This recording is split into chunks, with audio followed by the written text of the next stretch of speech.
This is 7 National News, and in our top story, the UAE's project to assist Pakistan has announced that the country's massive campaign to vaccinate 3 million children under the age of 5 against polio in Pakistan has been successful.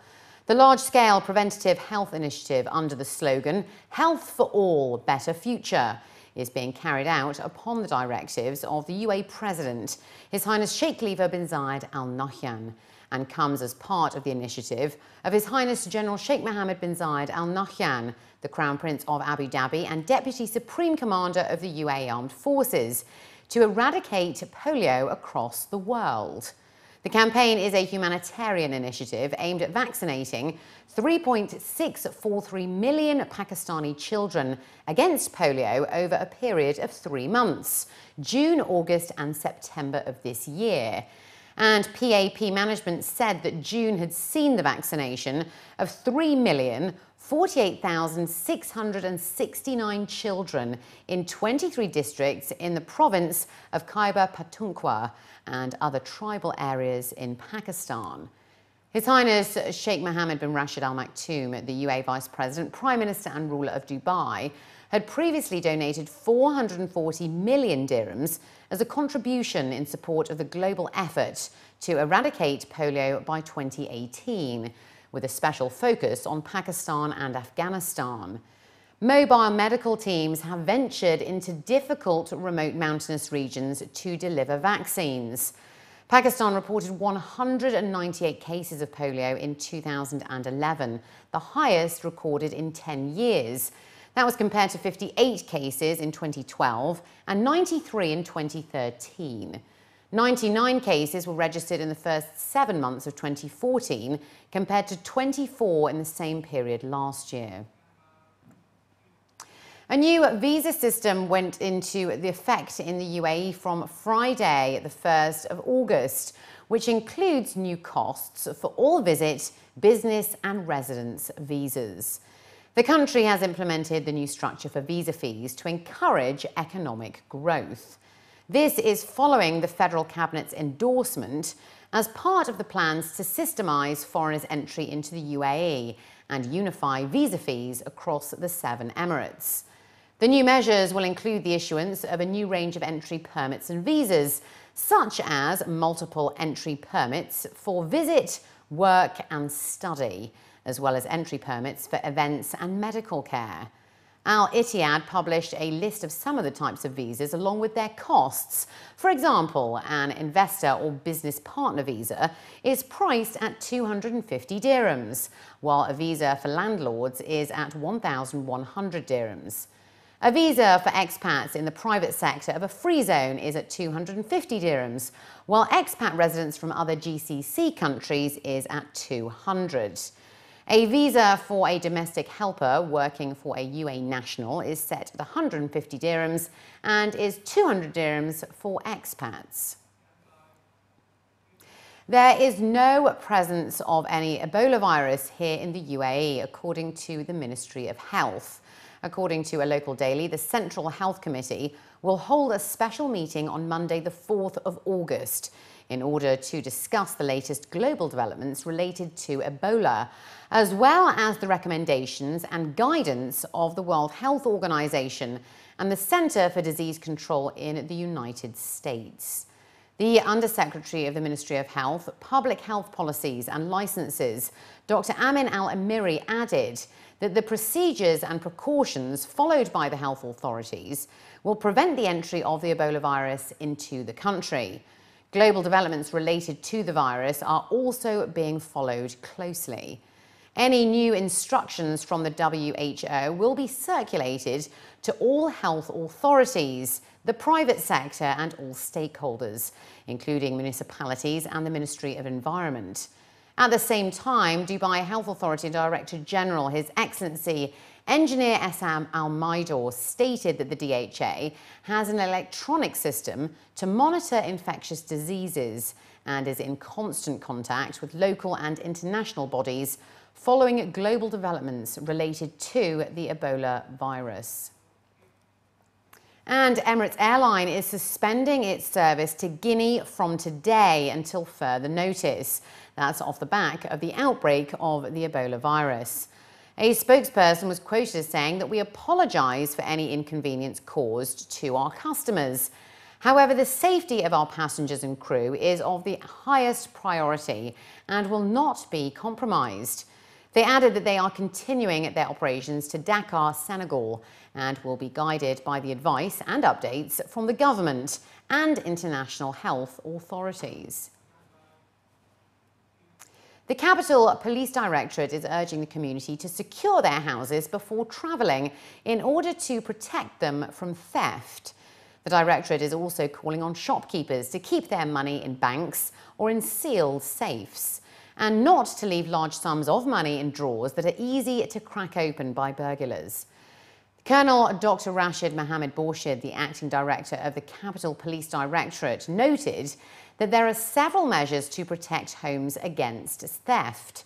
These include firmly locking doors, asking relatives to remove newspapers and advertisement brochures left at doorsteps on a daily basis, leaving on external lights to suggest activity around the house, and refraining from leaving valuables at home. Colonel Borshid also warned families to properly lock their doors and not to leave their valuables and jewellery in obvious places. From June the 15th, the Dubai police, in conjunction with other law enforcement authorities, rounded up 600 beggars and 549 immigrants who overstayed their visas. The Assistant Commander of Dubai Police in charge of the Criminal Investigations Department, Major General Khalil Ibrahim Al-Mansouri, stated that the figures are a result of Operation Fight Beggars that was launched a month and a half ago, and 4 of those arrested have been on the police's wanted list for theft cases. He reminded the community that a fine of 100,000 dirhams, jail and deportation will be given to anyone sheltering and encouraging beggars, as well as a 50,000 dirham fine for anyone employing a person on the overstay in the country. The Abu Dhabi government is looking to encourage the setup of aquaculture farms in order to help boost the supply of 5 fish species, which have been dwindling due to overfishing. According to reports, 5 species have been identified for farmers in the initial stage of the aquaculture development plan that's being formulated by the Environment Agency Abu Dhabi in collaboration with other government bodies, farmers, non-government organisations and researchers. These include hamor, cobia and gold-lined sea bream, which are local, and yellowfin tuna and abalone, which are non-native, that are in high demand in the market. Aquaculture currently contributes over 50% of the world's fish supply for human consumption, where aquatic animals and plants are grown for human consumption. To mark the start of the Dubai Summer Festival, the Road and Transport Authority has launched family packages for the Dubai Ferry with the aim of attracting new riders. Hussein Kansaheb, the Director of Marine Transport at the Public Transport Agency at the RTA, was quoted as saying that the family packages are made up of 4 tickets, 2 for adults and 2 for children, with a discount on the sales price. The price of the gold class ticket will be 210 dirhams instead of 225, and the price of the silver class ticket will be 140 dirhams instead of 150. He added that through the promotion, they aim to increase the ridership of the ferry by 5%, an additional 3,936 riders, to bring ferry ridership by the end of the year to 82,647. Special female police officers at the Traffic and Patrols Directorate of the Abu Dhabi Police are offering psychological support to women who are involved in traffic accidents. The special women police officers are in charge of investigating women drivers who cause traffic accidents, which now includes helping them cope with emotional shock.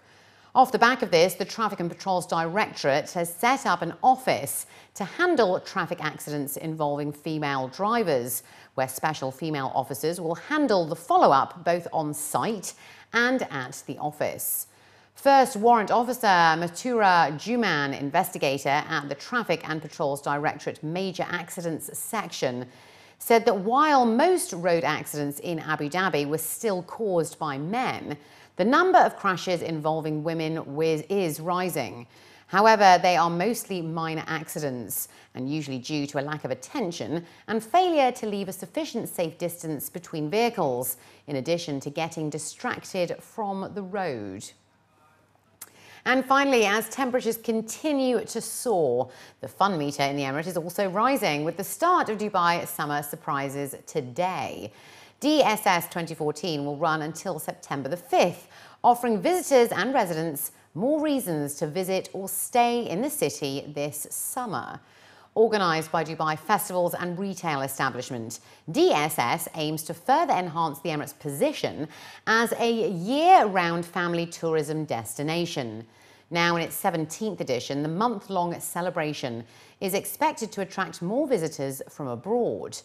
Running under the theme this year, The Fun Side of Summer, a superb lineup of events include the world premieres of the Angry Birds Universe interactive experience at Modesh World, the Decepticon Clone Transformers show at Bergman, and the Skylanders Spy Pros adventure at Murdiff City Centre and Dira City Centre. Throughout the summer festival, shoppers can take advantage of special offers and discounts of up to 70% on a wide range of products across shopping malls and souks. A minimum spend of 200 dirhams at a participating mall will also give shoppers a chance to win up to 2 million dirhams worth of prizes, including 6 BMW cars.